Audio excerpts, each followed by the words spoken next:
Bienvenidos a esta edición especial de Medio Ambiente para hacer un recuento de lo que pasó en 2024. Y como todos los años se realizó la cumbre de clima, pero las negociaciones de la COP29 en Azerbaiyán no cumplieron con las expectativas.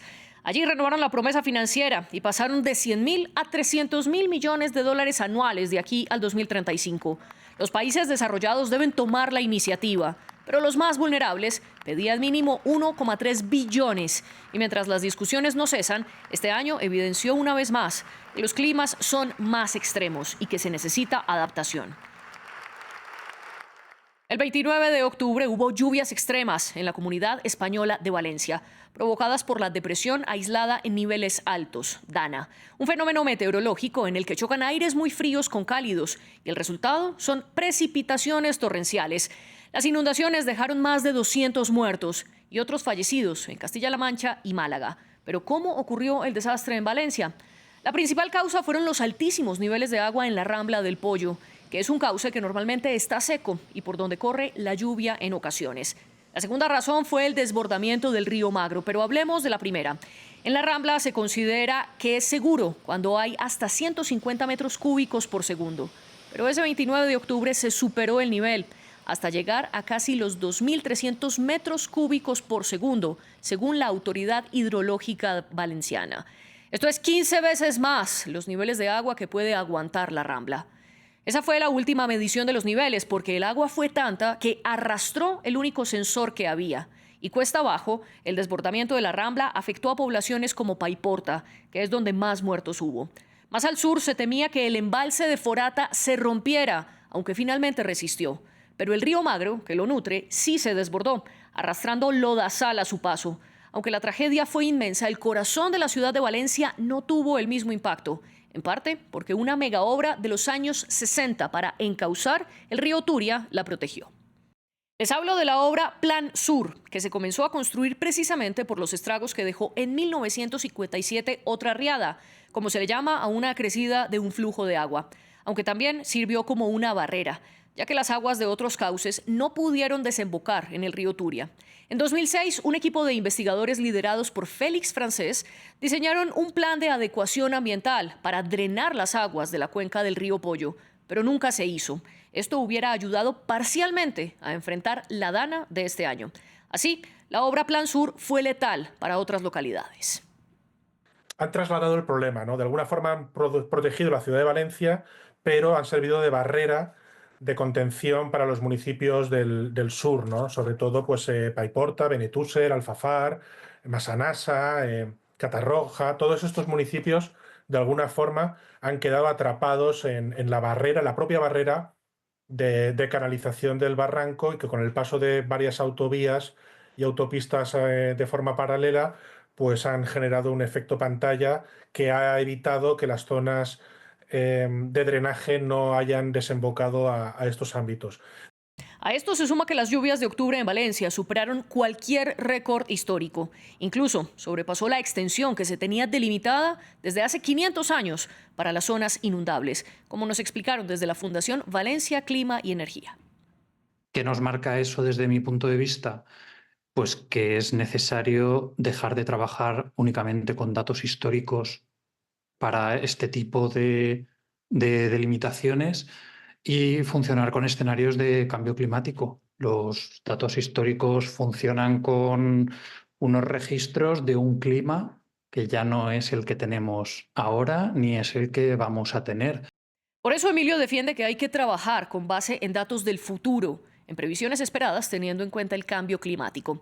Además, el profesor Sánchez agrega que debe haber una combinación de obras de infraestructura y de soluciones basadas en la naturaleza.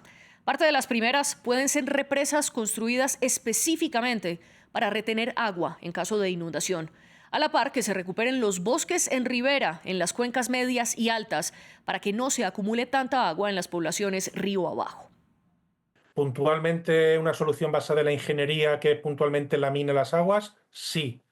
Ese será un nivel de intervención. El segundo nivel de intervención ya tiene que ser en las zonas de recepción, en las zonas de desagüe que están las ciudades insuficientemente adaptadas. Y ahí, por desgracia, pues, nuevos canales de conexión, recuperar el proyecto del profesor francés que comentábamos para buscar bypasses y soluciones a problemas heredados, y que las ciudades tomen en consideración el paso de sus escorrentías a través de las calles, las condiciones de licencia, y cuando sea necesario no volver a construir sobre las zonas en ruina si se acreditan que son urbanizables.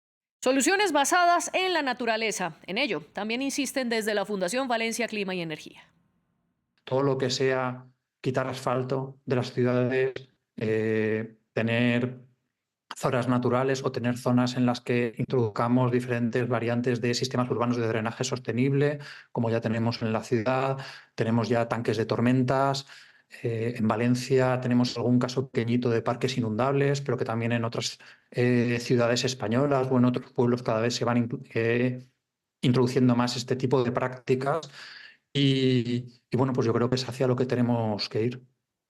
El cambio climático hace que los datos del pasado sean insuficientes. Así lo muestra el caso de Valencia y también el de Brasil, con las lluvias que cayeron en Río Grande do Sul. Las inundaciones de mayo de 2024 hicieron subir tanto los niveles del lago Guaíba que se rompió el récord histórico de 1941.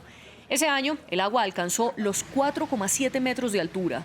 Con base en ello, la ciudad de Porto Alegre construyó su sistema de contención de agua en los 70, pero fue insuficiente. Ahora el nivel superó los 5,33 metros, cuando el mayor dique de contención, el muro Maúa, tiene 6 metros de altura. Las lluvias exacerbadas por el cambio climático fueron una de las causas de que Río Grande do Sul viera las peores inundaciones de su historia. Pero también hay otras razones. Conversamos con Julio Pedralosi, coordinador del equipo de mapeo de áreas urbanas de MAP Biomas Brasil, una iniciativa que analiza datos satelitales para estudiar diferentes ecosistemas. Él nos explicó que el problema también fue por la falta de mantenimiento del sistema de contención de Porto Alegre y por la deforestación, ya que los árboles ayudan a absorber el agua. El bioma Pampa, que cubre la mayor parte de Río Grande do Sul, es el que más vegetación perdió, incluso más que la Amazonía, pues en la Pampa se destruyeron alrededor de 2,9 millones de hectáreas de pastizales originales entre 1985 y 2022, según Mapbiomas, y esto influye en las inundaciones. Esta degradación del bioma de la Pampa tiene consecuencias ambientales significativas. Podemos verlo cuando observamos las inundaciones, porque el agua no solo proviene de la lluvia en la ciudad, sino también de la lluvia de afuera de la urbe, y va a los ríos, y luego los ríos inundan el interior de las ciudades. Pero la pérdida de bosque y vegetación natural reduce la capacidad de la región para absorber las lluvias en su conjunto, y por supuesto, exacerba los riesgos de inundaciones. La destrucción de esta vegetación nativa también puede disminuir la biodiversidad y alterar los sistemas naturales de gestión del agua, como el que vimos en Porto Alegre, que son cruciales para la adaptación a fenómenos meteorológicos extremos como las inundaciones. Reforestar es una de las soluciones desde la naturaleza ante los cambios del clima. Otra opción es no construir sobre zonas inundables. Contrario a ello, el Plan Maestro de Porto Alegre lo cambiaron para flexibilizar esa clase de construcciones. Una estrategia adicional de adaptación al clima son las llamadas ciudades esponja. Cuando hablamos de ciudades esponja nos referimos a áreas urbanas que están diseñadas para absorber y gestionar el agua de lluvia utilizando elementos naturales como árboles, parques, lagos, espacios verdes, etc. La idea detrás de las ciudades esponja es integrar soluciones basadas en la naturaleza. Las ciudades esponja son un tipo de solución basadas en la naturaleza y queremos implementarlas en la planificación urbana. Básicamente lo que significa una ciudad esponja es que se deben crear dentro de las ciudades espacios que puedan absorber y reducir la velocidad del agua que va a los ríos, y al hacer eso se pueden reducir muchos riesgos a los que se enfrenta la población en un evento extremo como este. Si las lluvias arreciaron en Brasil, en el Caribe, los huracanes fueron los protagonistas, con una temporada más fuerte de lo normal.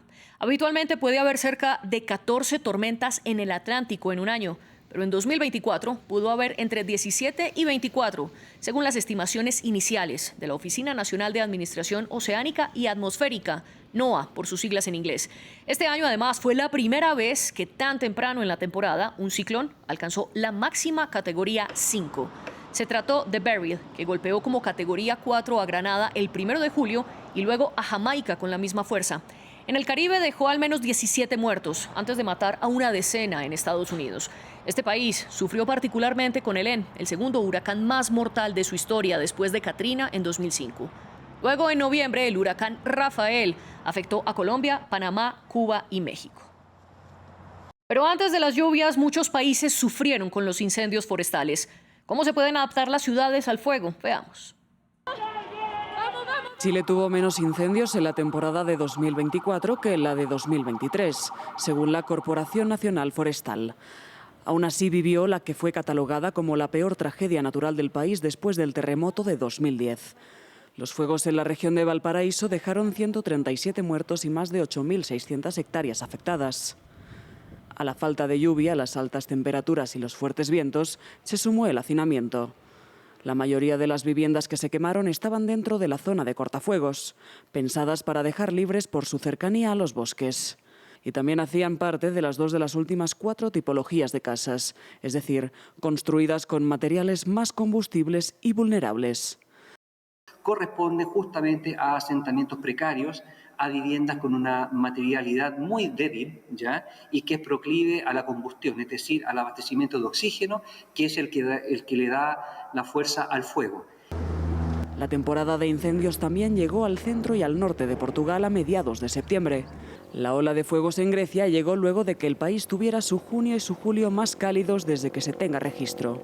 Y las altas temperaturas también empeoraron los casi 30 incendios que hubo en Quito, aunque las autoridades sospechan que fueron provocados. Llegamos al final de nuestro programa, pero los invito a que consulten más detalles de este especial de medio ambiente en nuestra versión de france24.com en la web. Nos vemos en una próxima ocasión.